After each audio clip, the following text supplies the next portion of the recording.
Tapi yang lain-lain kan baru. Betul. Gitu. Tapi gue bilang gak seru tuh, ini ada anaknya penguasa saat ini kan ikut ya. Jadi, aduh, mudah-mudahan bisa fair play lah. Amin. Tampak kita mendukung salah satu pasangan calon ya. Itu tuh gue punya cerita, boleh gak ini OT ya? Jadi kan ada teman gue tuh, dia pendukung yang bukan Anies Muhaimin. Doa nih gue. Jangan amin, kobul. Gimana?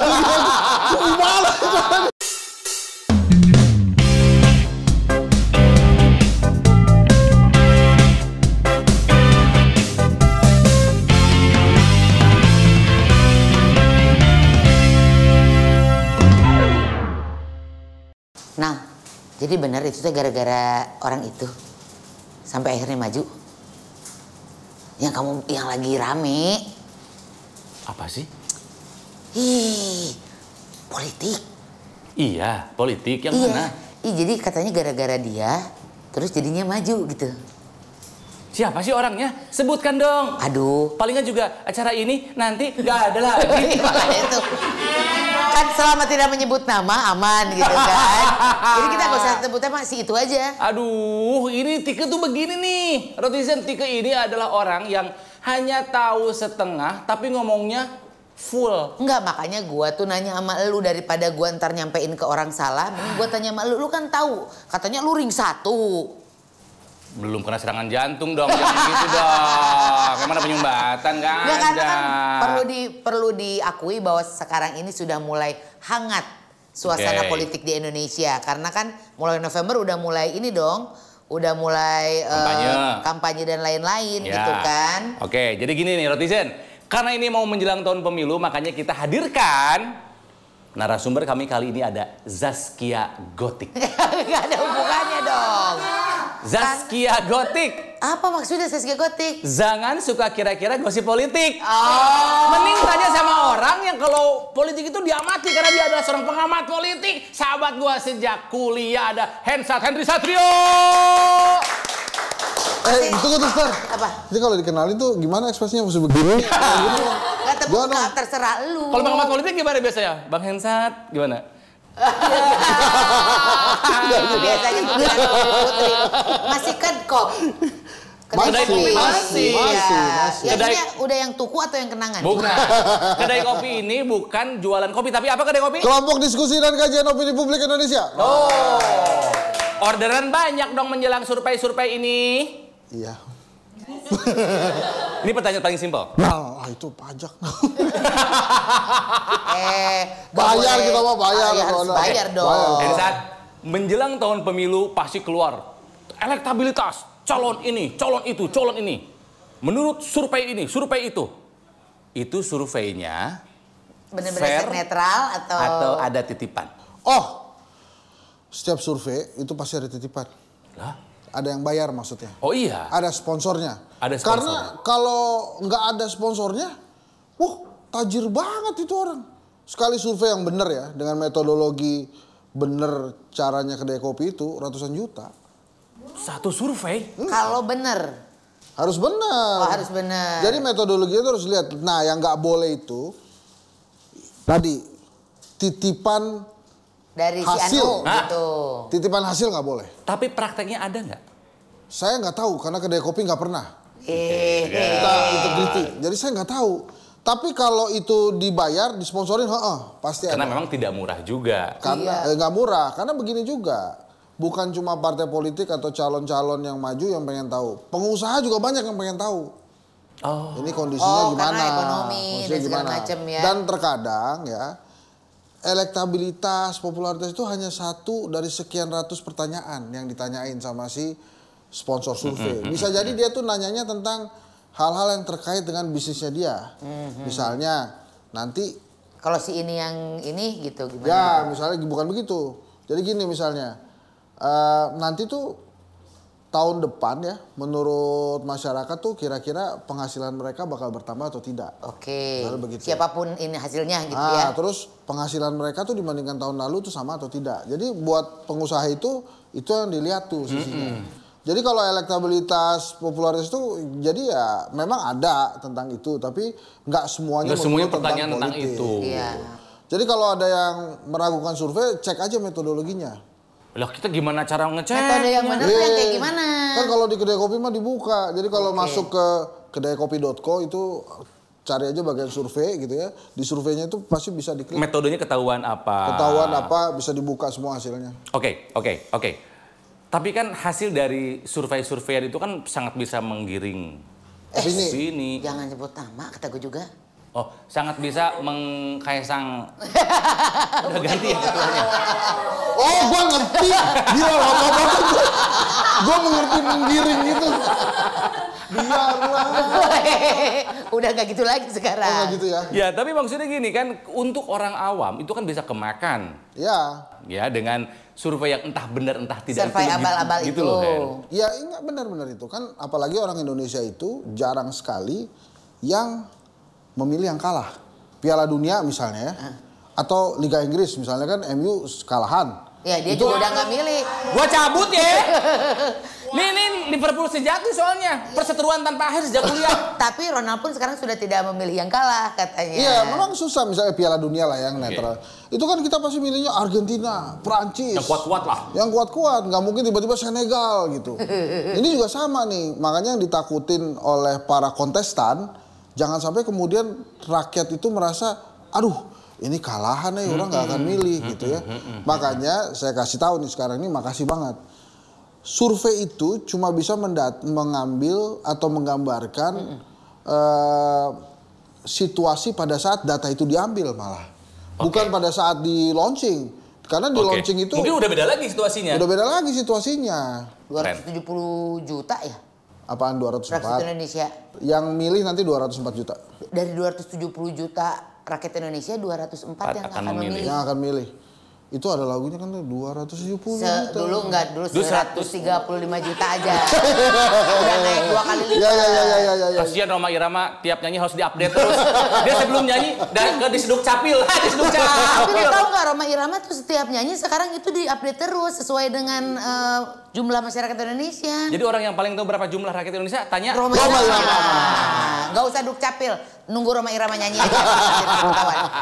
Tapi 204 juta jadi yang akan milih. Kalau ngelihat nih sekarang nih kan, ini kalau capres sama cawapres kan sudah fix semua. Jadi ada pasangan yang pertama Amin, Anies dan Caimin. Yang kedua ada Ganjar Pranowo, Pak Prabowo dulu dong. Pak Prabowo dan juga Gibran. Kedua kan enggak. Kan yang daftar kedua Ganjar.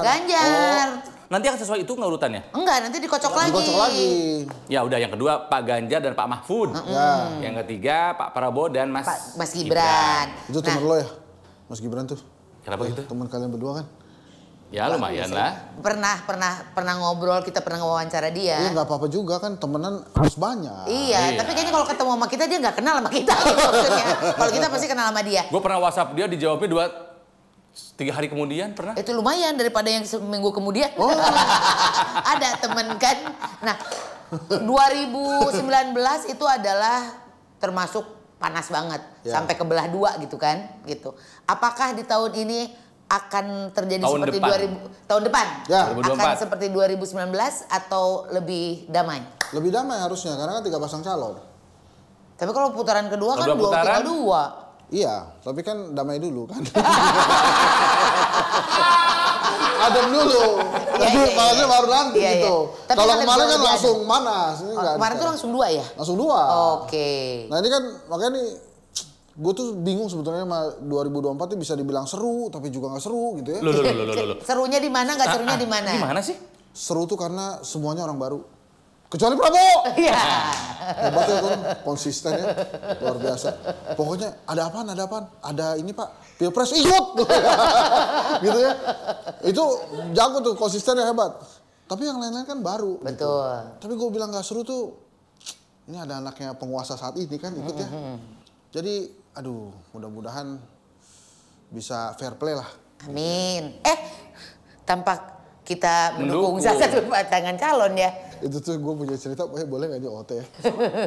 Jadi kan ada teman gue tuh, dia pendukung yang bukan Anies Muhaimin. Doa nih gue. jangan amin, kobul. Gimana? Tapi itu serius. Maksud gue, ayolah guys, jangan dimasukin ke dalam ranah agama dong. Itu kan, amin itu kan panggilan ya. Kita juga punya teman gak sih namanya Amin? Enggak ya? Ada emang. Berarti kita orang lama, karena kan yang namanya Amin biasanya orang lama. Anak baru nggak ada yang namanya Amin. Oke, tapi yang seru ya, yang seru nih dari kemarin ini adalah penentuan cawapres. Ya. Menurut kamu Hen, sebagai pengamat politik terkemuka, seberapa penting peran cawapres? Cawapres itu, wakil presiden itu. Gua pernah nulis nih, terbit di jurnal internasional. Cakep.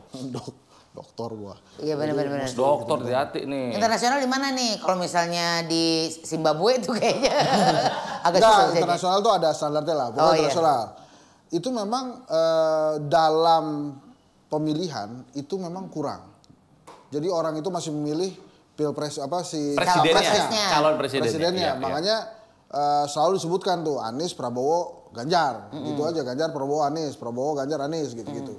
Tapi memang nyatanya begitu, rakyat Indonesia tuh pilihnya masih presiden. Nah, ini seberapa penting nih si Wapres ini? Ya penting juga biasanya untuk nambal-nambal. Makanya kan kalau misalnya Anies nih, wah kurang suara Jawa Timur, ambil Caimin. Kan rasionalnya begitu. Ganjar, wah saya juga perlu Jawa Timur, ambil Mahfud. Gitu. Pak Prabowo, wah saya kurang mana-mana, ambil Gibran. Gitu. Jadi memang... Jadi gue salah ngomong gak sih? Enggak. Oke, lanjut. Ini kan pendidikan politik. Iya, betul. Enggak, kalau mau disebutin daerah-daerahnya bisa. Misalnya Pak Prabowo tuh kurangnya Jawa Timur, Jawa Tengah, terus Kalimantan, Sulawesi Selatan. Jawa Barat menang tapi itu. Iya, Jawa Barat tuh menang. Makanya gue bilang kenapa mana-mana? Karena banyak. Banyak. Anda tuh. Oke. Enggak, satu pertanyaan sebelum itu. Seru nih. Tapi kenapa Jawa Timur begitu penting? Sampai Pak Anies sama Pak Ganjar memilih orang yang akan diperkirakan orang Jawa Timur. Apakah Jawa Timur adalah kunci? Dulu kan mungkin Jawa adalah kunci gitu kan. Jadi selalu mempertimbangkan Jawa Timur itu karena memang di 2 pilpres sebelumnya itu yang menentukan kemenangan tuh Jawa Timur. Kayak begini misalnya. Praps 08 Pak Prabowo itu selalu mengandalkan Jawa Barat. Gitu ya. Kita ngomong Jawa ya. Jawa Barat. Jawa Tengah itu kandangnya PDI Perjuangan lah. Mas Ganjar tuh di situ. Nah, waktu itu Pak Jokowi kan mengandalkan Jawa Tengah. Banten dan Jakarta itu relatif kebagi-bagi tuh. Karena ada yang rasional, ada yang emosional gitu ya. Jadi pertimbangannya mana lagi yang harus ini tanpa mengecilkan Yogyakarta ya, yang memang kecil provinsinya. Jawa Timur lah yang akan dipegang gitu. Makanya larinya ke sana semua. Nah, untuk urusan pileg itu gantian tuh waktu 2014 yang menang PKB di Jawa Timur. 2019 yang menang PDI Perjuangan. Makanya kan sebetulnya Pak Prabowo kan pengen juga ngambil di Jawa Timur. Itu jadi lucu kalau Pak Prabowo ngambil Wapres yang Jawa Barat. Karena sebenarnya dia nggak perlu lagi tuh soal Jawa Barat. Gitu. Nah ini makanya semuanya perebutannya ke arah sana. Nah ini yang seru dengan kondisi saat ini perebutan suara Jawa Tengah. Karena Mas Gibran kuat Jawa Tengah, Pak Ganjar juga kuat Jawa Tengah. Dan backgroundnya kan sama-sama PDI Perjuangan. Gitu. Jadi seru nih nanti di Jawa Tengah. Oke, nah ini Hen, anggap ini sama ya, maksudnya Anies, Prabowo, Ganjar. Kansnya sama maksudnya. Anggap sama aja ya. Gue ingin tahu nih, cawapresnya memperkuat atau memperlemah? Anies dipasangkan dengan Caimin, makin kuat atau makin lemah? Makin kuat. Makin kuat, kenapa? Karena itu tadi, Anies perlu suara di Jawa Timur. Dan PKB juara di 2014 nomor 1, juara di 2019 nomor 2. Jadi memperkuat. Jadi buat masa Nahdliyin keambil gitu ya? Ya, nah ini tapi Nahdliyin sendiri menurut gua nggak akan semuanya ke Muhaimin sih. Itu pasti akan kebagi 3 gitu. Nahdliyin tuh faksinya banyak. Iya, faksinya banyak, betul. Pak Prabowo atau Pak Ganjar Pak Ganjar dengan Pak Mahfud makin kuat atau melemahkan? Makin kuat. Makin kuat, tapi catatannya ini jangan sampai gesekan di awal. Karena kan Pak Mahfud ini orang keren loh bro. Yudikatif pernah, legislatif pernah, eksekutif pernah, profesor pula. Gitu kan. Mesti mau debat apa juga dia mah. Ajar. Mesti jadi cawapres. Nah ini harus bisa menurunkan ego bahwa ya emang saya cawapres. gitu. Akan jadi wapres gitu ya, bukan ya, jadi akan jadi wapres, bukan jadi pres gitu. Pak Prabowo ya dengan Mas Gibran memperkuat atau memperlemah? Memperkuat. Wah, berarti tepat semua. Semua benar ini pilihannya. Benar ya? Pilihannya benar. Karena kan Pak Prabowo tuh dari awal emang pengen didukung Pak Jokowi kan. Dan tercapai.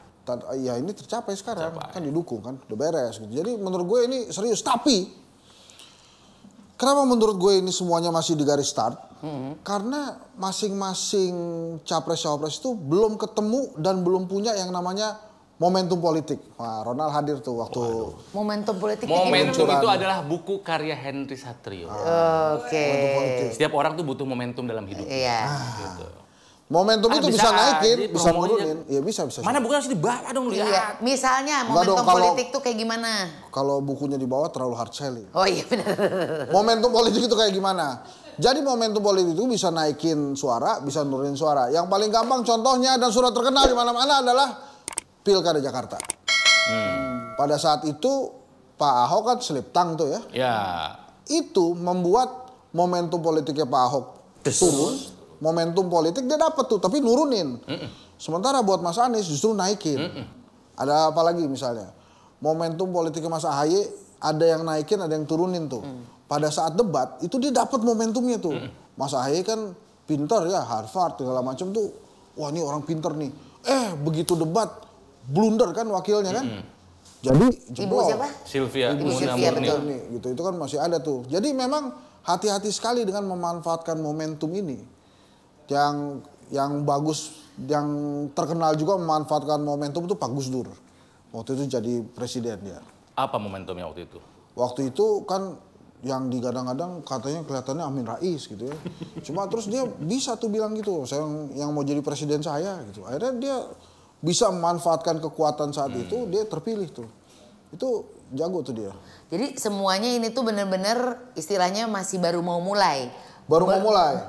Belum start acan, baru mau akan gitu kan. Iya, and please remember. Wis. Selatan kan. Iya benar. Gue nggak tahu terpengaruh angin itu aja tadi itu. Nah, tapi ini selatan Jakarta loh, bukan Jakarta Selatan kita di sini. Nggak, ini lebih ke Tangerang Selatan loh. Ini mah Tangsel ya. Iya. Itu momentum yang bisa naikin sama nurunin itu kejadiannya akan sepanjang zaman selama selama pilpres berlangsung. Tapi bukannya itu adalah kemampuan mengolah momentum sehingga yang harusnya jadi turun malah bisa dimanfaatkan, Hen? Iya, tapi nggak banyak yang begitu. Misalnya ya, Liverpool itu beberapa kali. Bola lagi. Ya enggak, ini gue gampang sih. Dia tuh setiap kali kebobolan satu, terus nggak tahu kenapa dapat aja momentum itu. Membalikan situasi. Kurangnya Liverpool tuh apa tuh Kak? Apa? Dia tuh kagak bisa protes. Kalau dikasih VAR gitu ya, oh ya udah, oke. Terima aja. MU, VAR, wah. Pokoknya gimana caranya itu nguntungin. Gitu. Gak usah kenceng-kenceng amat dong. Nah, tapi MU tuh oke lah kan. Kemarin peringkatnya lebih tinggi dari Liverpool kan. Saya mengaku itu. Mau gua kasih nggak? Apaan? Harry Maguire. Kemarin man of the match loh. Yang ngegolin lawan Copenhagen. Enggak, kalau mau gua kasih. Enggak, sebelumnya juga man of the match. Nggak dianggap. Lagi ngomongin politik kenapa jadi bola. Tapi ada yang menarik. Kan gue tuh lagi punya acara kan. Di televisi nih, belum tayang. Tentang mengedukasi para anak muda yang akan punya suara yang besar di tahun 2024. Nah, kita tuh mengedukasi anak muda aja. Anak muda harus punya hak pilih gini, gunakanlah hak pilih. Tapi tadi pas kita lagi break, ada satu cerita dari lu yang bikin gue bilang, anak muda sekarang mah nanti juga nanya emak bapaknya. Jadi harus diedukasi tuh emak bapaknya, katanya bener gitu. Jadi gue cerita lagi nih. Kedai kopi itu FGD ke 3 kelompok masyarakat.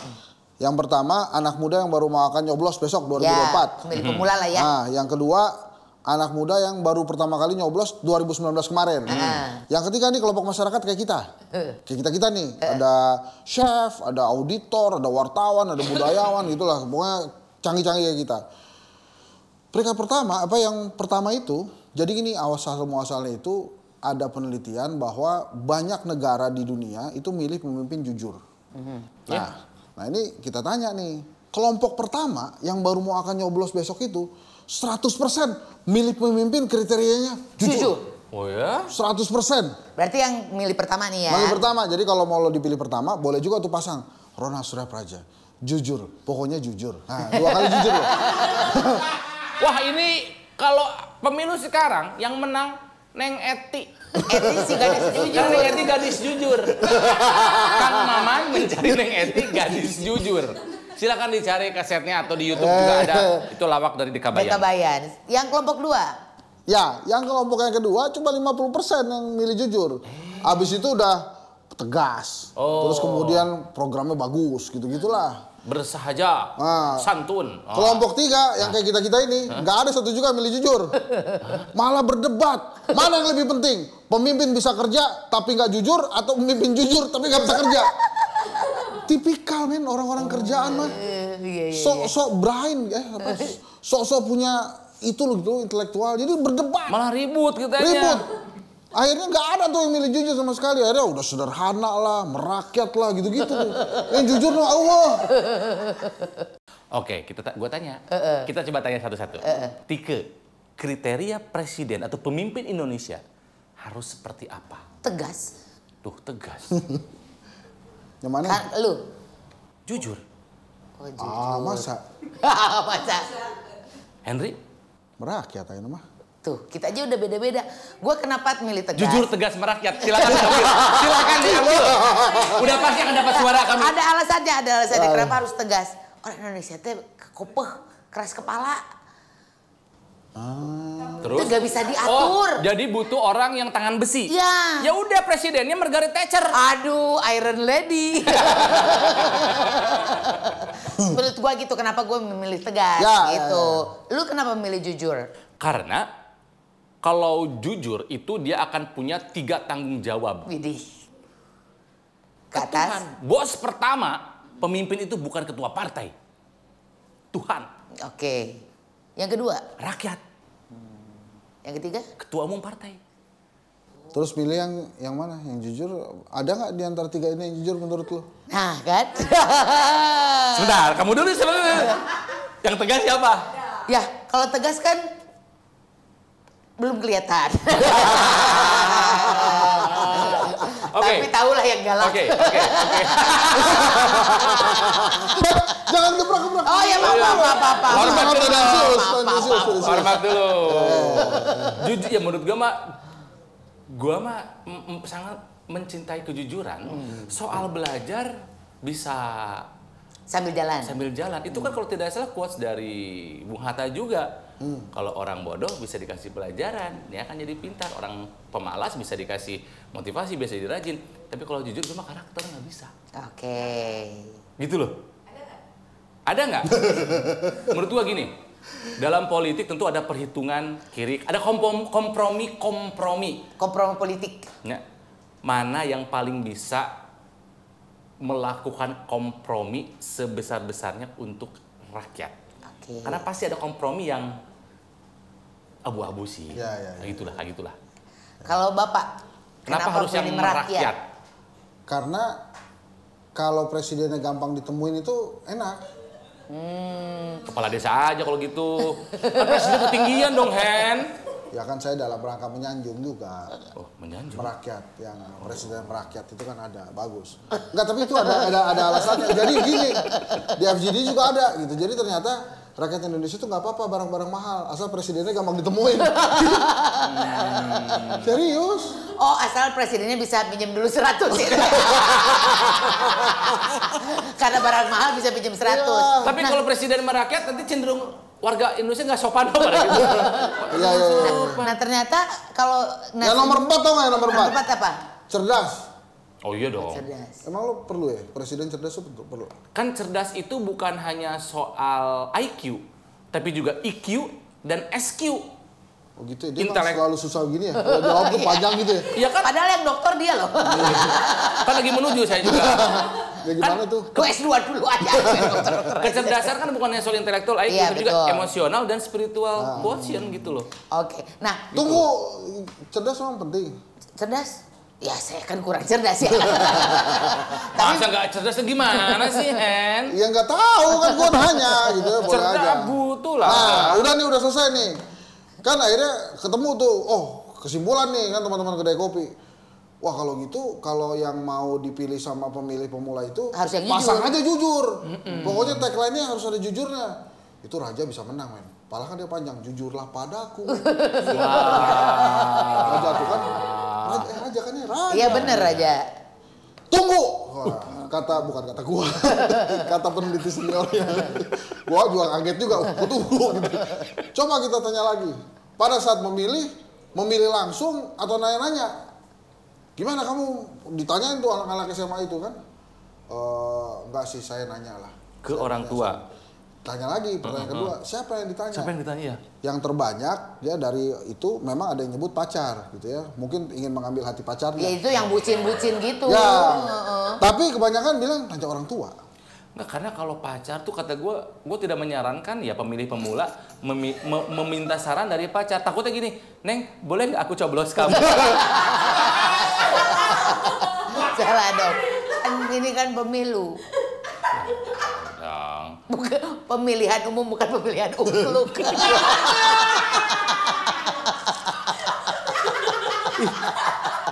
Ingat ya, yang dicoblos itu ada capres, cawapres, dan caleg. Bukan pacarmu. Walaupun itu Valentine besok nggak boleh ya? Jangan. Haram. Banget. Oh iya, memang sengaja. 14 Jadi ya. supaya pemilu itu diadakan di hari kasih sayang. Oke. Jadi sebenarnya untuk pemilih pemula ini, mereka tuh masih tetap tergantung sama orang tua mereka. Jadi jangan kemudian, wah, tulis nih. Rona jujur sejujur-jujurnya jujur gitu kan. Wah, belum tentu dipilih karena dia nanya lagi bapak ibunya. Bapak ibunya pilih siapa? Misalnya dia bilang, "Saya mau pilih X." Mah gimana mah kalau X? Mendingan dia aja lah. Oh ya udah. Buat mereka tuh tanpa beban gitu. Mau pilihnya ya udah gitu. Walaupun ya Bapak Amin Rais tuh pernah menyarankan, sebenarnya kalau mau dipilih, jadilah orang yang paling ngeselin. Begitu dibuka kertas suara, ih si Aing gitu. Bisa juga sih. Gua coblos banyak. Nanti misalnya nih ya, lu jadi salah satu anggota yang mau dipilih gitu ya sebagai calon legislatif. Gitu bisa, Ronald, jujur sejujur-jujurnya, parents approve. Iya. PG parental guide gitu kan bisa. Iya. Jadi pemilih pemula itu masih butuh validasi dari orang tua gitu kan ya? Walaupun kalau mereka ditanya misalnya, bukan di ranah jadi bisa milih sendiri, bisa, mau gitu. Tapi begitunya kira-kira akan bertanya nggak? Iya saya akan tanya. Anak lu udah nyoblos belum? Bisa sekarang? Besok nih pertama dia. Pertama, oke. Pertama. Apakah mereka dia sering berdiskusi sama kamu? Nah ini desain aku, warnanya biru, ada bunganya dan ada tulisan kepo. Kalau aku warnanya hitam, ada tulisan believe, lie. Pengen dapetin? Ini adalah kolaborasi antara kami, ROTV dan juga Swepo. Gampang, tinggal klik link deskripsi ini. Kadang-kadang iya. Kalau lagi ada tugas doang. Oke. Politik kan di situ. Iya. Kamu punya preferensi. Anakmu pasti punya preferensi. Pernah ngobrol sama nggak ternyata? Pernah, tapi dia itu memang akhirnya ngikutin. Gitu. Tanpa kamu arahkan? Enggak, gue nggak ngarahin apa-apa. Jadi dia tuh cuma nanya pertanyaan dasar si Bimo? Iya si Bimo. Pak, nanti kira-kira siapa nih yang bagus gitu? Ya Mas maunya gimana? Dia nanya balik, siapalah cepetan gitu, cepetan. Akhirnya gue sebut nama lah. Oh ya udah oke lah gitu. Setuju Mas? Ya setuju lah gitu. Setuju dia. Oh tetap. Soalnya kan kalau ngobrol nih ya selalu bilang itu cek dulu backgroundnya calon yang akan kamu pilih. Kalian tuh harus kritis, tapi ternyata pada kenyataannya ketika ditanya mereka akan bertanya kepada orang tuanya. Dan sebetulnya buat mereka mungkin memilih tuh ribet ya. Hah? Kan milih tuh ribet loh. Lu mesti milih. Aduh, gua mesti milih siapa nih? Mendingan kan enakan nanya ya. Jadi beban ya. Sama lah, kita juga waktu SD kan gitu. Ada A, B, C, D, E kan enakan nanya, apaan nih? Jawabannya. Gitu kan daripada kita Iya. Kalau anak kamu udah nyoblos di tahun 2024, ya, kamu akan mengarahkan atau tidak? Lu mah tahu keluarga gue, nah. Kalau misalnya ibunya suka itu, anaknya juga pasti akan suka itu. Karena kan gue kan akan. Berarti surveinya bukan dipaksa ya, tapi karena lingkungan. Lingkungan gue tuh kan kalau udah suka sama ini tuh semua ikut suka gitu, dan gue akan membuat environment Di mana anak gue pun akan mencintai apa yang gue cintai. Iya, Gitu. Berarti benar hasil surveinya nih. Iya. Jadi makanya kan ada akhirnya ini bilang kan, anak muda gitu. Ntar dulu lu ketawain juga lo. Gitu, hati-hati. Mereka tanya juga bokap nyokapnya. Jadi jangan sampai bokap nyokapnya itu nggak suka gitu. Nah ini masukan berarti buat para tim kampanye, tim pemenangan pemilu nih ya. Kalau mau menyasar pemilih pemula yang masih pada anak-anak itu. Iya. Tanya Hensat, enggak ya kayak gitu. Boleh tanya kedai kopi aja. Iya. Daripada terlanjur jadi pura-pura sok muda, sok anak muda terus jadinya nggak bagus gitu atau ganggu. Ya itu ternyata. Tapi ini lucu loh. Dalam beberapa hari terakhir kebetulan ada mama sama bapak lagi di rumah gue. Baru kali ini pemilu kami bertiga beda pilihan. Baru kali ini. Baru kali ini. Dan kami menanggapinya Mama sama bapak juga beda? Mama sama bapak beda. Mama bapak gue beda semua. Iya. Beda semua. Jadi apakah itu ditanggapi dengan bete? Enggak. Ketawa-ketawa aja. Dan alasannya lucu-lucu. Mah, kenapa si ini? Ya, Pak, kenapa si ini? Kenapa ini? Iya bener. Oke deh. Ya, Andai polisi semenyenangkan itu. Iya, politik semenyenangkan itu gitu. Polisi. Padahal ya pemilu itu si Mokhtar Embut tahun 71 Mokhtar Embut tahu kan. Tahu. Itu udah bilang tuh pemilihan umum telah memanggil kita seluruh rakyat menyambut gembira. Iya. Hak demokrasi Pancasila. Merdeka, pilihlah wakilmu yang dapat dipercaya. Pengemban amanah yang Ampera. pengemban ampera yang setia. Di bawah Undang-Undang Dasar 45 kita menuju ke pemilihan umum. Gitu tuh. Pemilihan umum telah memanggil kita, itu yang baru. Bukan gitu, pemilihan umum telah memanggil kita. Itu by Johnny Iskandar kalau itu beda. Itu bisa dia tuh ya. Iya. Kenapa sok jadi ribut akhirnya? Gitu kan. Memang kalau misalnya kita ngelihat ini ke penting. Amerika gitu kan, memang kalau udah Republik sama Demokrat itu Ya udah gitu. itu pasti akan tinggal mengerucut aja gitu. mengerucut aja. Makanya sebetulnya bicara politik itu sampai di dagu aja, jangan sampai hati. Cakep. Nah benar, jangan diambil hati gitu Iya, kan. kalau sampai hati, tiba-tiba yang milih itu jadi satu gitu ya. Jadi menteri gitu. Terjadi. Ya lu pada ribut ya yang di atas gabung. Makanya gini istilahnya, dulu emosi sekarang koalisi gitu. Misalnya nih baru-baru aja nih, boleh ngutip kejadian terakhir kan. Kan ada tuh komika abis ngerosting salah satu calon presiden. Dibully tuh sama pendukung calon presidennya. Gak usah gitu juga. Iya. Artinya apa? Kita belum dewasa secara politik, secara kehidupan politik gitu ya. Ya. Tapi emang begini ya, kalau lu udah sampai hati tuh, ya pasti akan ngikut terus. Jadi kalau kalah tuh, emang gini ya, sangat baik tuh kalau politik itu sebetulnya ngikutin fans bola lah. Kayak kita gini kan, musim selesai, kalah kita ya udah. Ntar ada musim berikutnya. Lu kalau Liverpool dihina nggak apa-apa? Nggak apa-apa. Yang benar. Dihinanya semacam apa sih paling? Kalau ngefans sama tim luar. Coba kalau misalnya tim-tim yang ada di Indonesia. Tim-tim udah beda negara. Bukan maksudnya itu iya yang gitu-gitu. Kan kalau yang ke daerahan pasti lebih biasanya suka lebih fanatik. Mungkin lebih deket kali ya. Ini tuh sama kayak inilah kalau kita nonton film horor. Kan kalau horornya Hollywood itu kan kita anggap nggak serem. Horor Hollywood. Biasa soalnya setannya jauh. Iya benar. Jadi nggak takut. Coba kalau nonton horor di film Makmun, kan malas sholat ya. Oh iya serius lu. Di belakang lagi sholat ada. Wah makanya dia nggak pernah sholat nih. Film Makmun gitu. Tapi ada berita nih kemarin. Ini menurut gue sih salah satu. Wow, kenapa dia nyala? Kabar yang gembira. Jadi gue baru tahu ini benar atau enggak ya, bahwa kalau Indonesia tuh sekarang jadi percontohan untuk pemilunya. Karena tingkat partisipasi dari pemilih yang banyak. Hampir 70% gitu. Apakah itu betul? Betul. Hanya soal pemilihnya aja atau tentang drama politiknya juga? Oh bukan, saya bukan ngebetulin percontohannya. Kalau itu saya mesti cek juga benar apa enggak. Tapi 70% yang ikut itu betul. Amerika cuma 40%. Terus negara mana juga cuma 50%, Indonesia tuh 70% yang ikut. Tapi itu pilpres. Kalau pileg lebih rendah. Iya. Makanya sekarang tuh digabung kan, supaya abis milih presiden dia pilih juga anggota legislatifnya. Ini bedanya sama Prancis tuh, nggak salah beda tuh. Dia dibedain antara pileg sama pilpresnya. Nah ini gara-gara pilpresnya jadi satu makanya jadi tinggi karena jadi orang tuh lebih suka milih orang kan daripada milih partai. Iya betul, lebih lihat tokohnya daripada ininya yang mengusungnya gitu, Cina. Iya. Oke, Hen. Di tahun depan 2024 sosok capres-cawapres yang seperti apa yang dibutuhkan bangsa dan negara ini? Menurut gue ya, yang bisa membawa Indonesia itu lebih maju bukan mundur. Gitu ya.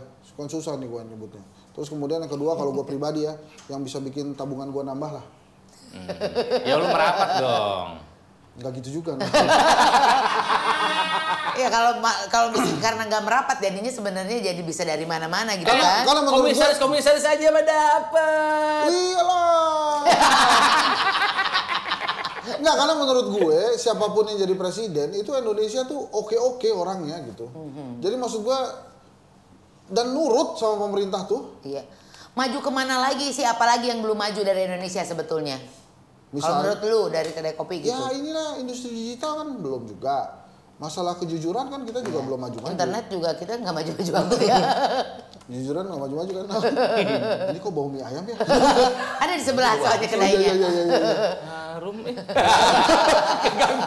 Beginilah kalau punya studio di samping tukang bakso demi Tuhan. Bukan gitu nah. Gue tuh deg-degannya kan kita habis ngomongin makmum itu ya. Terus tiba-tiba harum begini loh.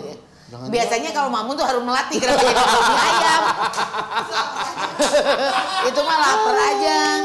Ya tapi ini gak nyangka ya kita akan pemilu sebentar lagi gitu. Alhamdulillah kan, ya. loh. Pesta demokrasi yang biayanya begitu mahal. Betul. Mahal ini bukan hanya soal. Mahal ini tuh kan Rizky Febian. Mahal yang dimaksudkan oleh aku bukannya soal biaya uang, tapi biaya-biaya lainnya. Wah, lobby-lobby ini mahal. Aduh, mahal banget. Emang perlu semahal itu pesta ini? Ya, kalau dihitung nyetak kertas suara, distribusi kertas suara. Hajatan besar banget. Memang gede banget gitu. Tapi menurut gue angka rupiah itu nggak ada artinya. Yang paling mahal itu kalau ada perpecahan di keluarga, ada perpecahan di grup WA. Itu tuh menurut gue yang paling mahal gitu. Karena kan makanya gue bilang tuh kan ada yang sangat Prabowo, sangat Jokowi sangat gitu. Anies. Akhirnya belum ikut Anies. Dulu 2019. Prabowo sama Jokowi kan. Terus tiba-tiba mereka jadi satu. Ya emang begitu politik itu. Politik itu kan ujungnya kepentingan. Ujungnya kekuasaan. Jadi ya mereka akan gimana caranya melakukan itu demi kepentingan. Ini kan kayak misalnya beginilah gua analoginya. Kan pernah naik busway kemarin. Itu kan kalau kita nggak dapat tempat duduk, kan kita gelantungan tuh. Itu kan kalau ada orang pantatnya naik sedikit aja, 2 senti aja, terus beres-beres, apa yang kita lakukan? Siap-siap. Rebutan pengen itu. Iya. Nah itulah dia politik. Jadi tiba-tiba kita, ini kursi kosong nih. Dia udah beres-beres kan. Semuanya emang cuma lo doang yang pengen kan nggak kanan kiri. Belum lagi kalau dia melakukan kolusi sama sampingnya. Sampingnya ini misalnya temennya yang lagi berdiri, ntar lo dudukin gua ke kanan. Nah itu cuma rebutan kursi doang. Padahal itu cuma di Transjakarta. Transjakarta doang. Makanya di Indonesia ini ada orang-orang yang sudah duduk di kursi, ketika saatnya harus turun, kursinya di bawah. Abis duduk lupa berdiri tuh. Kursinya di bawah. Bahkan bertanya, emangnya udah sampai? Emang udah harus turun nih? Aduh, kok nggak? Masa sih nggak Ya tahu? udah kan udah sampai turun aja. Iya udah, masa nggak tahu durasi ya? Harusnya tahu dong ya. Aduh gua ngeri banget nih, tukang ojek ada. Oh enggak dong, Tiki nggak boleh takut berbicara politik. Oh enggak, gua enggak takut berbicara politik. Kan kita nggak nyebut nama. Ya coba tolong di luar cek ada ojol bawahan di tol. Bukan tukang bakso lagi sekarang, ojol pakai HT sekarang. Oke, ini yang lagi rame juga. Tiba-tiba muncul dinasti politik. Ya. Tentang dinasti politik, kamu setuju atau tidak, Hen? Enggak. Enggak. Itu kan ada dua tuh sebenarnya, dinasti politik atau politik dinasti. Oke. Apa bedanya? Beda. Kalau dinasti politik tuh emang turun-temurun tuh. Bapaknya lagi berkuasa terus tiba-tiba anaknya berkuasa juga. Tapi kalau politik dinasti itu menggunakan kekuatan keluarga supaya bisa berkuasa. Ya, kita nggak usah, kalau mau ngomongin contohnya sih gue terusin. Ya nggak usah. Perbedaannya aja. Perbedaannya biar orang udah ngira, nah penonton kita tuh pinter, nanti kalau sebut nama kita gimana. Ini untuk hal ini gue beda malu ke. Kenapa? Kok gue mau sebut nama? Pendidikan politik ini mah. Iya. Aman gak ya? Gua tuh juga deg-degan kalau ternyata disetujui gitu kan. Masa iya ntar dicatat Hensat .2 gara-gara dia roti close. Kan bahaya. Enggak. Kan kita mah tidak partisan ya. Betul, karena kan yang close kan udah merapat ke salah satu paslon. Inilah apa maksud gue. Memang kita harus pakai akal sehat sama hati nurani sih.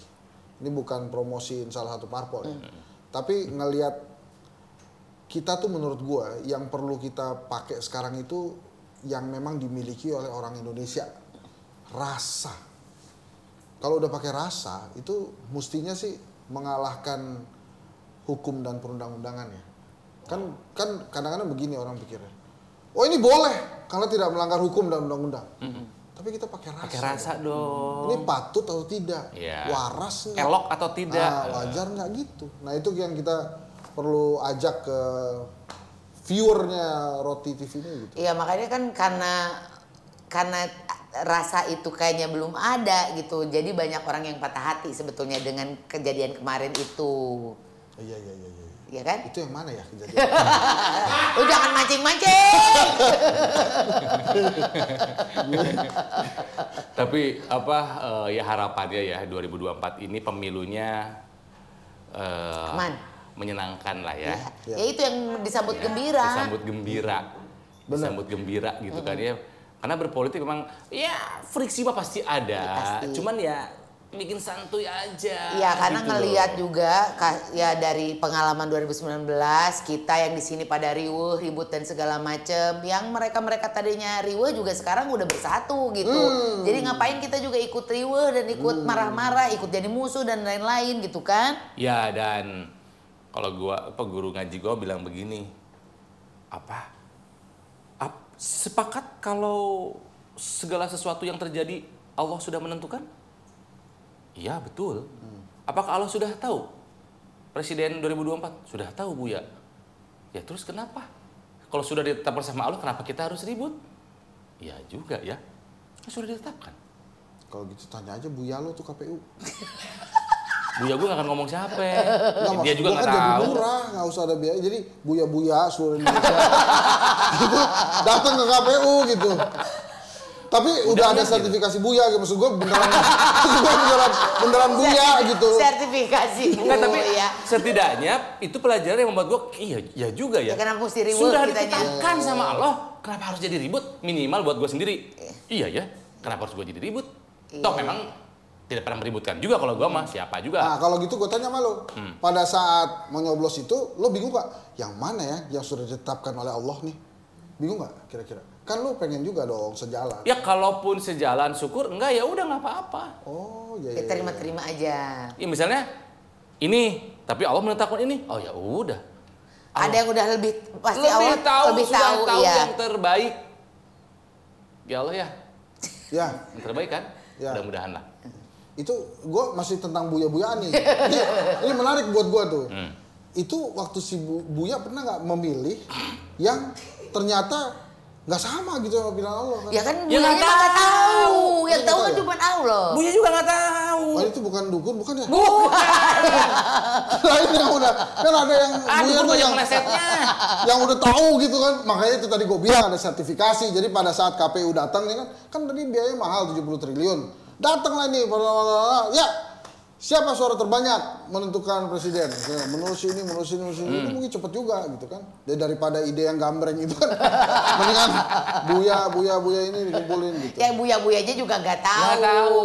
Coba dia bilang kan sudah ditetapkan sama Allah. Kenapa kita harus ribut ya? Iya ya. Nah, gitu. Kalau menurut survei dari kedai kopi sendiri, sebetulnya prediksi 2024 itu siapa yang akan memenangi? Kalau per hari ini Ganjar sama Prabowo tuh angkanya mirip, cuma beda 0, something lah. Wow. Di atas per saya survei September kemarin. September. Berarti kan sebelum ada cawapres berarti.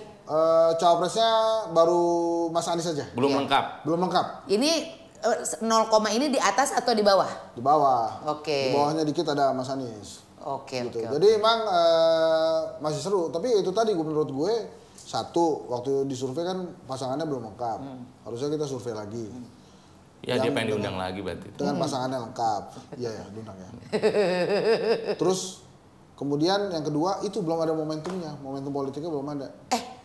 Jadi kalau menurut gue justru ini momentum politik yang sekarang tuh jelek buat Prabowo karena dinasti politiknya kan lagi naik. Iya, lagi digoreng terus. Betul. Apa kita nanti tanggal 14 quick count? Anjir, lucu sih ya. Lucu sih ya. Quick count. Dia jadi bintang tamu. Gue ngejaga pos. Biasanya kan gue dia lagi sibuk-sibuknya. Kita langsung di posnya dia. Oh iya, boleh. Gue bener siaran langsung di posnya dia. Jadi bener nggak? Menarik juga. Bener. Gue ntar cari sponsor. Iya, kita nomor 1 kok di KPU. Apanya? Serius itu gue verifikasi. Ya, ada tuh di quick count kita. Ya, quick count bener, boleh. Nanti kita lihat ya. Tapi bukan model-model yang Anies, Jawa Barat. Terus ada lagi misalnya kan. Ya dengan cara lu aja nggak apa-apa. Itu kan polling di TikTok tuh kayak gitu kan. Jadi kita jaga di sana. Kita jadi siaran langsungnya dari tempatnya Henry. Boleh. Itu ada lucu. Quick count belum pernah loh di YouTube. Belum. Idenya awas loh. Kalau ada yang ambil kita loh yang duluan. Ya. Kalau di YouTube gue boleh ya. Sekalian. Dia ke idean. Jadinya apa? Channel YouTube pribadi Hensat. Iya. Ya nggak apa-apa. Nggak apa-apa. Atau minimal gini, ROTV X kedai kopi misalnya. Boleh Cup, bikin Cup. Ucup udah ngomong lah. Collab ROTV X kedai kopi. Ih keren. Brand kopi boleh masuk brand kopi. Iya benar, bisa. Boleh. Kedai kopi masuk. Ya kan? Bagus banget ya gue ya idenya. Iya, cakep tuh. Tapi nanti TV lain boleh juga ya? kan sama kedai kopi kan? Boleh. Kita nggak eksklusif. Ya, cocok. Tapi mau berapa lama durasinya? Ya pokoknya kita diam aja. Gua saran. Jam berapa? Mulainya itu lebih baik udah mulai terlihat itu jam 3 jam 4 tuh udah mulai kelihatan. Tapi kalau lo mau ambil serunya emang dari pertama tuh dari nol kan tuh naik. Kita kan kalau kedai kopi itu per provinsi. Jadi ntar kita bisa buka tuh mana yang udah selesai duluan. Biasanya Indonesia Timur duluan tuh yang udah selesai. Nah, itu mulai tuh masuk tung gitu. Asik tuh ngeliatnya. Tapi memang akan begitu terus sampai jam 6. Jam 6 sore. Jam 6 sore itu udah biasanya udah selesai. Oke, dan tidak akan terjadi perubahan yang signifikan setelah berapa hari? Setelah jam 4 itu udah nggak ada perubahan. Oh, itu? 75% tuh udah nggak ada perubahan signifikan. Jam 4 sore? Jam 4 sore. Oh, jadi hanya cepet juga penghitungan. Jadi hanya sekitar 3-4 jam kita udah ketahuan gitu. Udah tahu itu. Udah tahu siapa akan menang. Kan sebetulnya quick count itu kan begini ya. Orang kedai kopi datang ke TPS yang sudah diacak. Biasanya kita 2000-an TPS tuh. Nanti yang menang siapa? Difoto, terus ditulis, verifikasi, terus masuk ke sistem. Jadi keluarnya begitu. Makanya 1% di bawah 1% itu margin of error-nya. Iya. Jadi emang deket banget sama hasil. Kecil banget itu. Kita dari kan selesai pencoblosan tuh jam 1 siang. Iya, paling siang ya? Siang tuh jam 1. Berarti kita dari 0 sampai jam 4 aja. Udah gitu siapapun yang menang pada saat itu, ya kita selesai. Gitu. Jadi nggak usah sampai akhir banget. Sampai ada yang Presiden, selamat Presiden sampai gitu. Tapi kita nggak usah meliput yang sujud-sujud gitu. Nggak usah. Takut salah lagi soalnya gitu. Itu kelihatannya sih emang 2 putaran ini, nggak bisa 1 putaran. Waduh. Jadi prediksinya 2 putaran, inget tuh. 2 putaran kelihatannya. 2 putaran ya. Karena dari hasil survei dan kemudian dari fluktuasi yang ada nih sebagai pengamat ya dan founder kedai kopi tuh gue lihat terlalu jauh bedanya ya. Kecuali memang ada keajaiban alam lah. Jadi tuh kalau bahasa lo tuh kepastian Tuhan tuh dipercepat lah, dikasih taunya.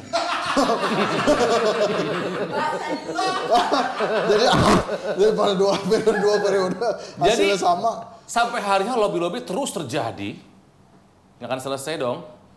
Emang bukan lobby-lobby, nah itu sih mereka mau udah tinggal berdoa doang itu.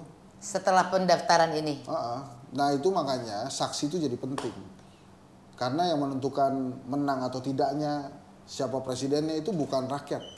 Tukang hitung dong. Iya sih. Makanya di dekat tukang hitung itu harus ada saksi. Dan biaya saksi adalah salah satu biaya termahal yang harus dikeluarkan oleh caleg. Ya, kandidat. Oleh kandidat caleg. Karena kan mereka nyimpen orang juga di situ ya. Iya. Konon satu orang, satu TPS bisa 300.000. Jadi kemarin ada 2.000. Ketemu dengan satu caleg, dia untuk hari H saja, untuk saksi butuh 700 juta. Karena 300.000 kali jumlah TPS ya. Gitu. Dan dia bilang, Kang ada uangnya? Ada dari Bohir. Gue tuh pengen tahu ini teh Boris Bohir bukan? Bohir, Bohir, Prabowo Erick Thohir. Gak jadi.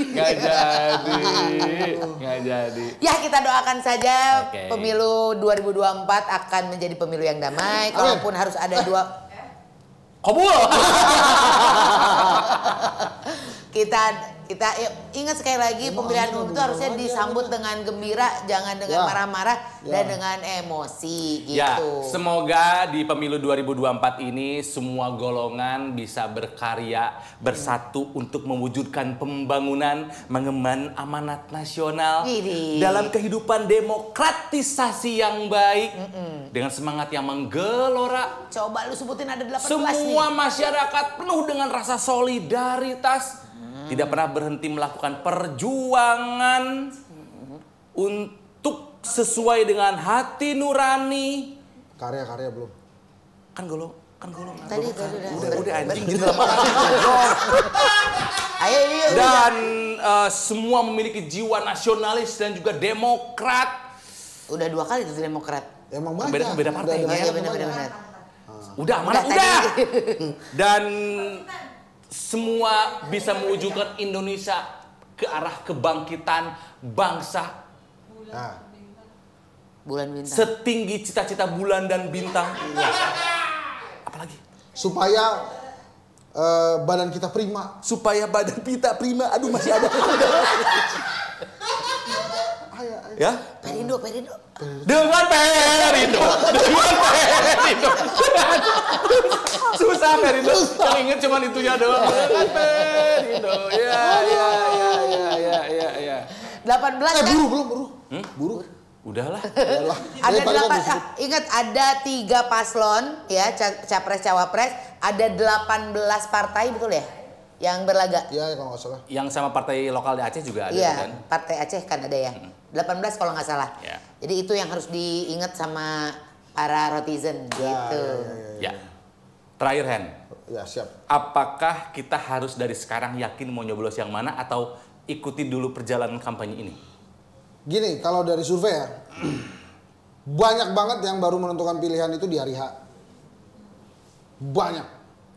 Walaupun dari sekarang juga sudah ada yang menetapkan pilihannya masing-masing. Seberapa banyak orang yang panceg nggak mau pindah sama yang akan pindah-pindah ke itu pernah dihitung nggak? Pernah. Itu yang pindah-pindah sekarang naik tuh gara-gara Anies Muhaimin.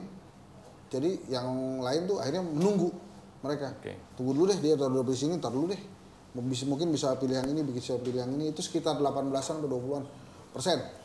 Jadi yang akan pindah-pindah. Jadi ya makanya gue bilang ini masih di garis start. Tapi menurut saya kalau ada yang berpikiran golput, nggak mau memilih, banyak tuh. Ya boleh aja sih. Tapi tetap datang ke TPS, dipakai kertas suaranya. Pokoknya dirusak aja, biar nggak curang. Biar nggak curang, maksudnya biar nggak dipakai oleh oknum-oknum lain yang melakukan kecurangan gitu. Dan salah satu keuntungan di TPS itu Anda akan merasakan sensasi 5 tahunan pada saat jari Anda tercelup. Dan itu ada hal yang paling gue benci. Kenapa sih? Nggak suka aja.